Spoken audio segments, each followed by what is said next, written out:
Hello, everyone. Welcome back to another episode of the Drug Prevention Power Hour. I'm your host, Jake White, and today I'm hanging out with a new friend, David Litwin, and I'm going to tell you a little bit about him. But before I do, it's just so funny that I went on this cruise and I signed up with a buddy. He's Brian. He's our curriculum director, and Brian just tends to meet all these incredible people. And so he got invited into this cruise with a bunch of entrepreneurs, authors, speakers, a bunch of people that are, gung-ho about their faith. Me being a Christian, I was like, yes, this sounds like a fantastic cruise to go on. We go, and to my surprise, it's like 90% people in the entertainment industry. It was a huge surprise, but I met most incredible people. And one of the guys that I met, him and his brother, their last name was Sailor, the Sailor brothers. And we got together, we started talking, and he's like, hey, I have a friend in Phoenix you need to meet. His name is David. You're going to love talking to him. And to tell you, that was not an understatement. Like, I got on the phone, called him, and we had the most fantastic conversation. I didn't want it to end, but Emily and I are moving, so I had to end it. And I was like, hey, can we chat about what you've published? Because you've got this resource on addiction, and it's pulling all these really interesting ideas in a way that I've never thought about it. So without further ado, here's David's intro. He's a designer, inventor, artist, writer, and speaker who has spent the past 2 decades exploring his faith and life in profound and revolutionary ways. David has spoken at numerous seminars and conferences. He's sought after for his understanding of media, culture, scriptural insight, and worldview analysis. In the past 5 years, he's authored 2 books, became a top writer on medium.com, created 2 Udemy courses, launched a fitness product and exercise program, and created one of the first AI modeling agencies in the world. He cites this broad range of accomplishments with getting up at 4 a.m. every morning. David's motto is live inspired, and everyone he connects with, he hopes he leaves provoked, challenged, and liberated. He's married to his bride, Cindy, and they have 2 beautiful daughters. So David, thank you for saying yes to come in on the show and chatting with me. Oh, I'm excited to be here, man. And I got to tell you, Kyle said the same thing to me. He goes, oh my gosh, you got to meet this guy, Jake. You guys are going to totally connect. And it wasn't just the Phoenix connection. It was the heart connection. It was the mind connection. So yes, I'm stoked. That is awesome. I love it. Well, you had sent me and I'm going to call it a book. It's like a mini book. Ebook. An ebook. And 38 pages, great for a morning read. And getting through it, I want to bring up a couple things I hope we get to talk about is, the movie Ray, and how you use that as the general idea to get us to understand addiction and the couple points that you make. You were a big Jack Johnson fan. He was in the book too. Of course he was. He's always in everything. That's awesome. We'll have to talk more about that too. But before we get into all that, can you just tell us a little bit more about you? I read your intro, but as far as the topic of drug prevention or addiction and recovery, like how does that relate to your life and what you've seen, or any background on how that relates to you? Sure. Okay, I'll give you the history of me from a young age, and then I'll give you the history of what happened and got me to where I am. So when I was younger, in junior high and that kind of thing, we had to do those drug prevention, essays and stuff like that. I never did drugs because I never wanted to get into needles, right? I knew I was eventually going to get into heroin. So it's like, oh, I don't want to do this. I don't like needles. I don't like getting shots. So I pretty much avoided drugs all through high school. In my junior year of high school, I had a friend of mine who started the first day of school he was a freshman. To show you how dynamic this guy was, the first day of school, the senior head cheerleader asked him out. He was much of an influential guy, that good looking, he was just amazing. He would have been Brad Pitt in the world. He started doing marijuana in his freshman year, hung out kind of with this crowd. By the time he was a junior, he was completely washed out. He had his stomach pumped. He was shipped back to Iowa. A lot of things happened in his life, and I just watched the degradation of the most amazing human being, amazing soul, just get destroyed by drugs. And so that was a moment for me to realize it's like, look, this is what's really going on here. That is the purpose. We'll talk about that, I'm sure, in a minute. But I tell my daughter that it's like, look, the purpose of drugs is not the high. I'm jumping ahead a little bit, but purpose of drugs is not the high. The high is merely the mechanism. The purpose of the drug is to destroy your life. The high is merely the mechanism strong enough to get you to not question the fact that you're destroying your life, right? And so understanding that, and you see this over and over again, true Hollywood stories, I mean, nobody comes out unscathed, right? Jack Johnson, to quote him really quick, he says, hey, talking about the world, he's like, hey, if we're the ones to blame, then the fruit shouldn't taste so good, right? That's their mentality of like, hey, this is good for me. It feels good to me. So why are you blaming me for it? And then the next line is, but we were used, losing everything but the truth. Right. And so it's that. So you're going to get a lot of Jack. But so that was that. So fast forward 20 years and I am writing a movie script. I'm doing a number of other things. I go to a conference in LA. I speak at the conference. I come back. Some very weird, scary things happen in my life. And I go through a moment of feeling like God says to me, shut everything down. You're too connected to all of that noise, right? Switchfoot, we'll quote a Switchfoot song, right? If you're into the noise, get off this ride, whatever that word is. So I shut everything down for 2 years. I did what I called a media fast. No internet, no radio, no TV, no movies, no nothing. Read 70 books, read the Bible, read Proverbs every day, meditated every day. And within 6 months, people started asking me where I got the philosophy degree that I did not have.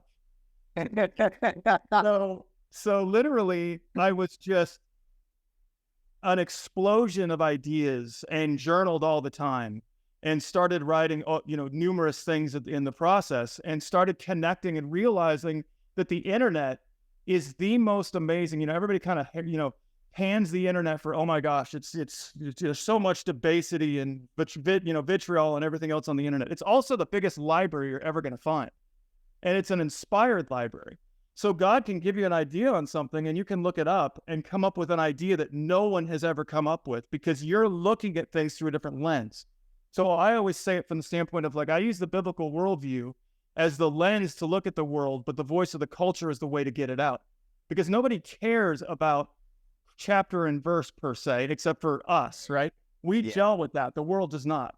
Yes. So to recognize that and to speak in a way that the scientists are speaking, and the academics are speaking, and the culture is speaking.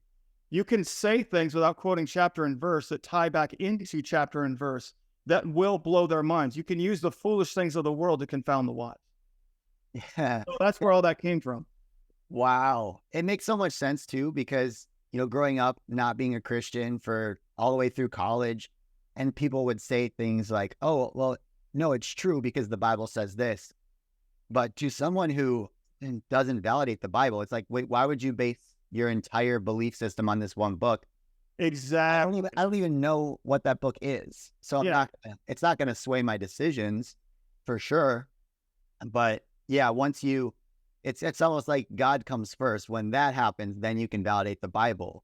Right. And you understand that he's real and that his plan is better than mine. And you understand the cross. But I love the way that you said that. Is like, you can use the science and data and all these supporting materials. And honestly, we should be doing that because you see the parallel of how God created all these mechanisms that we use.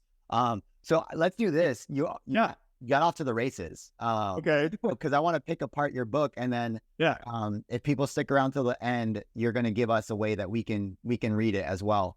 Sure. So the first thing, I'll kind of piggyback of what you had mentioned before.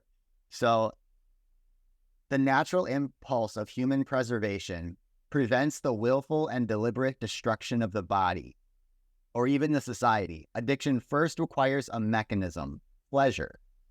Even if it's distorted, it serves as a mechanism. So let's talk a little bit about this idea of neuroscience and pleasure, and how it plays in, because I think what we're understanding now about addiction and how it's changed over the last couple decades is we used to think, hey, the person struggling with addiction, they are beyond help. They cannot get help. There's something wrong with them. Why would they throw away their life? And that's not the case. It's not like we're willingly saying, oh, yeah, let's destroy my life by doing this thing. Exactly. There's a body reaction to using a substance. Can you talk to us about that? Yeah. So the first thing to understand is that your body is its own entity. Okay. It is a self-functioning being. And so when we engage in any pleasure, right? So if let's say we take, I don't know, cocaine, let's go with something like Molly, right? So you take Molly and it feels really good to you. And you're like, man, that felt really good.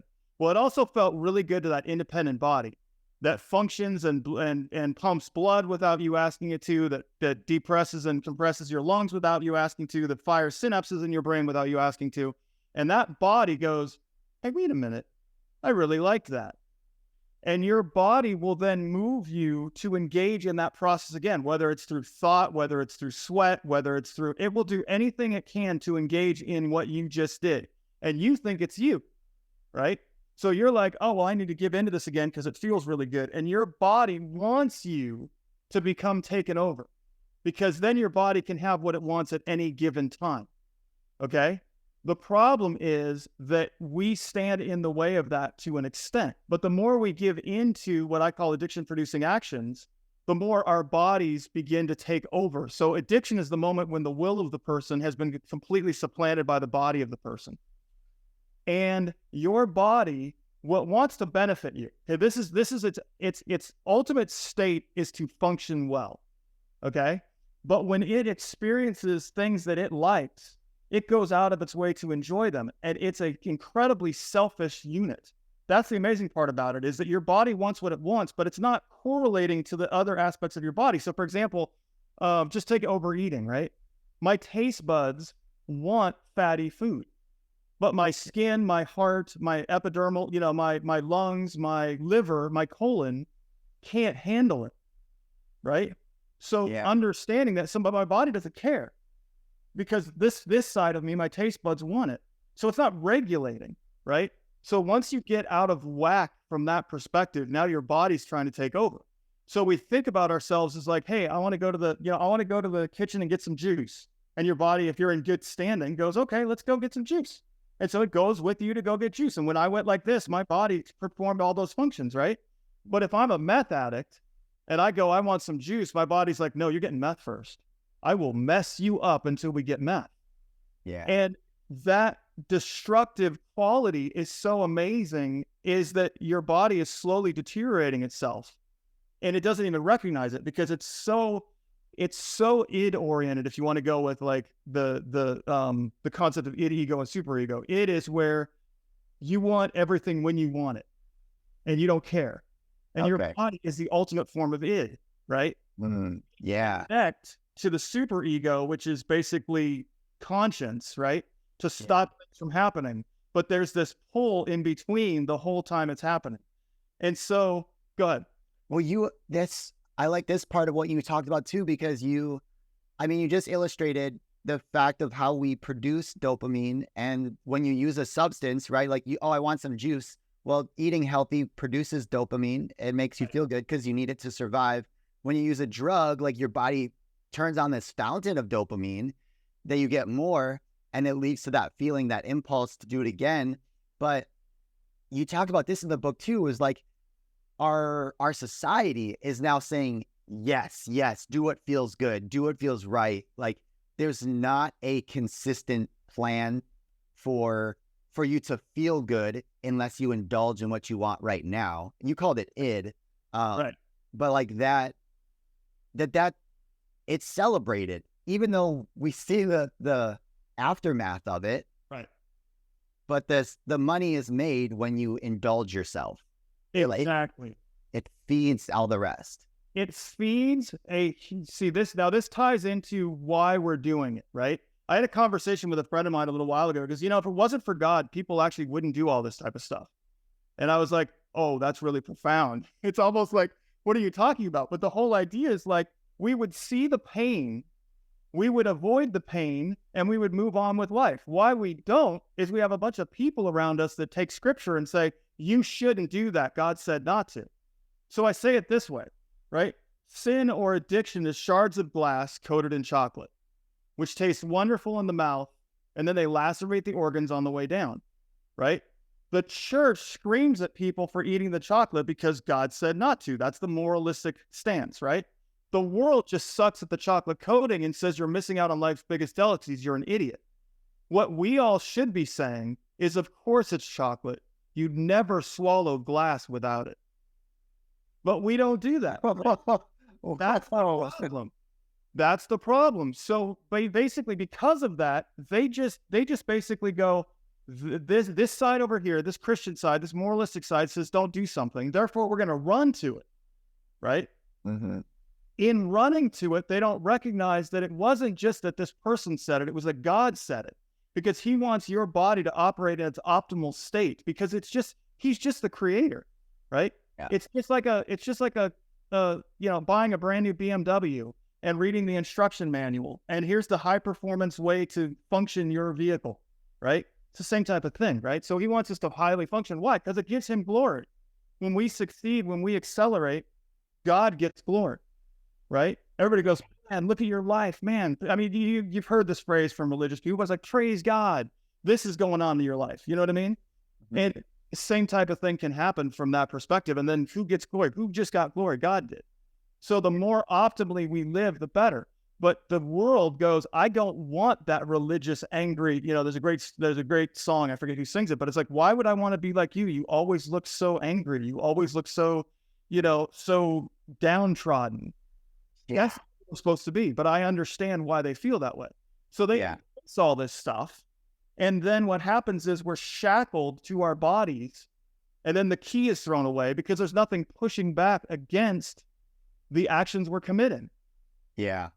So we're free to do, and we're not even addicted. We're just enjoying something more than most, right? Addiction occurs when you have something that pushes back against it. If there's no pushbacks, at least until a certain point, which you know about in the book, if there's no pushbacks, then you just give your body complete sway for longer and longer periods of time until the final pushback is the worst pushback. And you know what that is. Yeah, exactly. And I think the similarity too is that when it makes me cringe when I see, like the Christians with the picketing and like saying, don't do this. Like when did that ever work? Even if you are a Christian, when did that ever change anyone's mind? But since you say you are a Christian, when did Jesus ever do that? Right. Like he always responded with love. When did it work for you? Right. Like we forget, like it did work for us. No. This is what I believe. Okay. Sin is the term missing the mark. It's an archery term. Okay. And it literally means you've got an arrow. Here's perfection. Everywhere that arrow hits that isn't in perfection is called the sin line. I don't know if you knew this. And I love this concept, right? It's called the sin line. So the distance between the arrow and the location is sin. If you tell people they're sinning, if you go attack people and you don't give them the perfect to measure by, they're just shooting arrows. The problem, and that what we need to address, is twofold. One, give them an arrow to hit. But before that, tell them that the arrows they're shooting are turning around like a boomerang and coming back and striking them on the arms and the liver and the lungs and the mind and the heart. Right? Wow. Happening. Yeah. Well, okay. This is so cool. The people were doing this in prevention 20 years ago. Yes. The Just Say No campaign, It Ruins Your Life campaign. And it's all these scare tactics, showing them they're missing the mark, not showing them, hey, this is the great life that you can have. Like true prevention is not just showing them what not to do. It's, well, if I don't do this, what can I do? How great life can be. I can achieve my goals. I can have valuable friendships. I can have a meaningful purpose in life. And that's why all the protective factors surrounding a healthy person that help create them, it's not a bunch of don'ts. It's not a bunch of sin, which I think in Spanish, sin means without. Like sin, salt. Yeah, it is. Like, I'm doing Duolingo right now, so I learned that. So like, it's not about all the things that you don't have or you're without, but what do you have and what can you create? And that's true prevention, which is why showing students, even in our assemblies, right? It's like, there's the assemblies that scare students and have been proven scientifically not to be effective. Right. And there's the ones that empower them, embolden them to create a better future, which they think, oh, another motivational assembly, you know, the administrators might say, hey, we don't want a motivational assembly. We want you to scare the crap out of our kids because of these drugs. Right. It's like, no, you need something uplifting. They need a reason not to use, because right now they're so hopeless. They're looking for that little bit of dopamine or escape or whatever it is, because they have nothing better. Exactly. Let's give them something better. Yeah. See, my generation, or the year before, the generation before mine, the boomer generation, took drugs to enter into something, right? They were looking for nirvana. They were looking for spiritual purpose. They were with Timothy Leary. He was combining all this and saying, hey, we can get to a higher plane. This generation takes drugs to escape something. The pain, the hopelessness, the nihilism, the family loss, all that type of stuff, right? So you have to address that. That's the thing that needs to be done first. Can you talk to me about pushback? Because once someone starts using, you talk about this idea of pushback and the APAs. Can you kind of tell us that story, however you do in the book? Sure. I love that. So, all right. So addiction-producing actions are any actions that lead to addiction, right? A pushback mechanism is, I'll give you the example from the movie Ray. So in the movie Ray starts becoming an addict. And the first group that pushes back against him is his wife. She finds the heroin and she says, you need to stop this. And he says, hey, I could stop anytime I want. Don't judge me for this, right? So he faced the pushback. That moment determines in that pushback, is he really addicted, or is he just done something for a time and gotten over it? Okay. Or he can reject the pushback and distance himself from that domain, which was the family domain, which he does in the movie. And he just goes on the road all the time, right? Now he's no longer addicted anymore because the pushback has been eliminated, okay? So things start happening and happening. There's like 3 different pushbacks I talk about in the book. When you get to the last pushback, it's not a domain you can distance yourself from, because the final domain that is a pushback against your addiction is your own body. And in the movie Ray, what happens is his own body starts to reject the drug that he's taking. And it starts to affect his look. It starts to affect his condition, his health condition, etc. And now the thing that has the addiction and the thing that wants to get rid of the addiction is one and the same. And you're done. You're done at that point. Now, the cool thing about what you said, this ties into neuroscientific reality. You can't just attack your addiction by just stopping it being an addict. Okay? You have to supplant, because what that is that's a synaptic pattern in the brain that has grown so substantially that everything is filtered through it, okay? What you have to do is you have to create a new synaptic pattern, and that synaptic pattern has to be fed and fueled. That's why addicts go to homeless shelters and other things and go on retreats and go to other countries and do mission trips. They have to get away from what they're doing because they have to build a new synaptic pattern. We know this from the standpoint of even working out, right? It takes 21 days to build that new synaptic pattern. It's a lot harder with drugs. But the tragedy of it is that because you've given in, the dopamine rush is always stronger at first. So C.S. Lewis calls it the law of diminishing returns. He understood this before neuroscience did as well, right? But the reality, and this is where, and I hope this hits somebody really hard, is the understanding of, I look at meth not as a drug, but as a direct strategy. Because here's what happens with meth. When you take meth, let's say you're just a sad person, so you decide, oh, meth's going to make me feel better. Meth basically creates a dopamine level in the brain, okay, that stagnates at this level, okay? You can never get higher than this again. And the only way to get back to the level that you were when you took meth that first time is to take meth again. You don't even get higher than you were when you started. You just get to the same level, and then it starts slowly diminishing down and diminishing down and diminishing down. And it kills your desire to eat, kills your desire to sleep. And what does that do? That starts emaciating you. That starts losing hair. And this ties into body mass. I just found this out a couple days ago. If you are not healthy, okay, this body, this amazing, wondrous body that you have, doesn't have enough energy to sustain all the aspects of your function. So the first thing that goes is your hair, nails, and skin. Because your body goes, well, that's not essential. You can be bald and still function. I can still exist and have you bald. I don't need perfect nails for you to exist. And it will then begin. That's why people lose their hair when they're stressed. right? Same thing happens. That's what's happening with meth and these drugs, is you get to this point where it's trickery and it's just destroying you.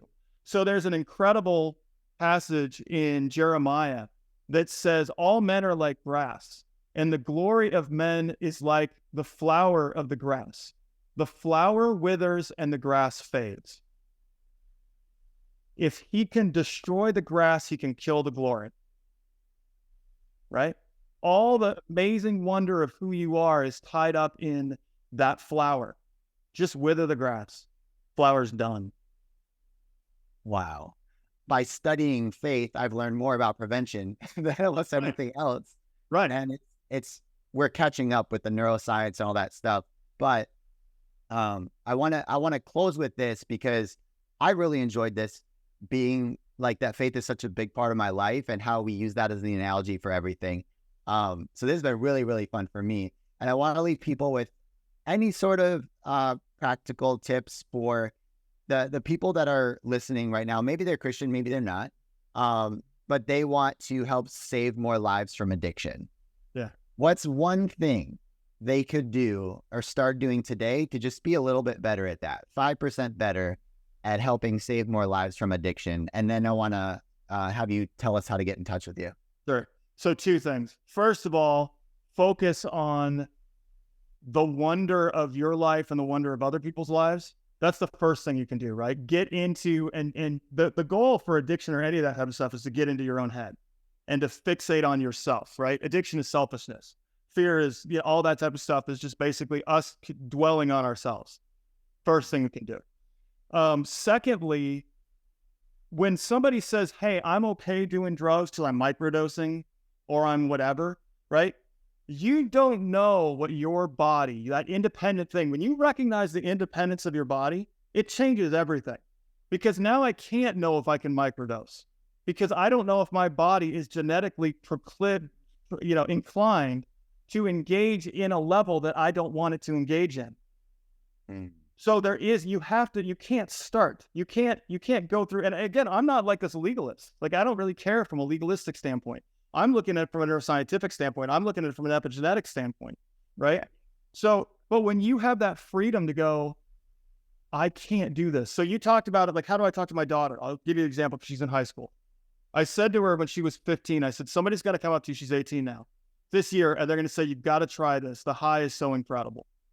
I said, what they don't realize, what the people who made the drug don't realize, who the people who grew the drug don't realize, or manufactured the drug in some house and, wherever. The purpose of the drug is not to get you high. The purpose of the drug is to destroy your life. And the high is just the mechanism to get that to happen. Recognize that. And then you have to have a life worth celebrating, right? You have to recognize that your life is worth celebrating. So surround yourself with people that celebrate life. So reading your book was really, really helpful. If people want to read it, where can they go? So I have a number of books on Amazon that you can get just by typing in David W. Litwin. But if you go to davidwlitwin.com, the book is called Addiction's Tipping Point. I actually wrote it 18 years ago. I'll put it up there, free PDF, download it, do anything you want with it, pass it out to every one of your friends. I don't need money for it. I don't need money. And they can just grab it from there. So okay. davidwlitwin.com. Perfect. Well, I want to definitely end the show. Thank you so much for being on it. And I want to end it with something that you had said that I think we could all use a reminder of, being in this field, investing in young people, investing in their future, and really putting yourself on the line, because you don't get the kudos, you don't get the great feels from doing this work. Oftentimes you're known as like the drug guy and the drug ladies, and yeah, you give them one telling them that they can't do the thing that's the most fun in their lives, or the thing that gives them hope in a way, right? Exactly. But what you're doing though is you're actually, when they see you restricting their freedom, you're giving them true freedom in a life well lived, well designed, that's for them. And just like the teacher and the adult in your life who cared about you enough to set those boundaries, and you realize later, is, keep doing the incredible work that you're doing, because you are changing lives, you're saving lives, and you're not alone in doing it. There's people out there like us and like David who are in different fields doing different things, but we're all working towards the same mission. So keep it up. and we'll see you next Monday for another episode.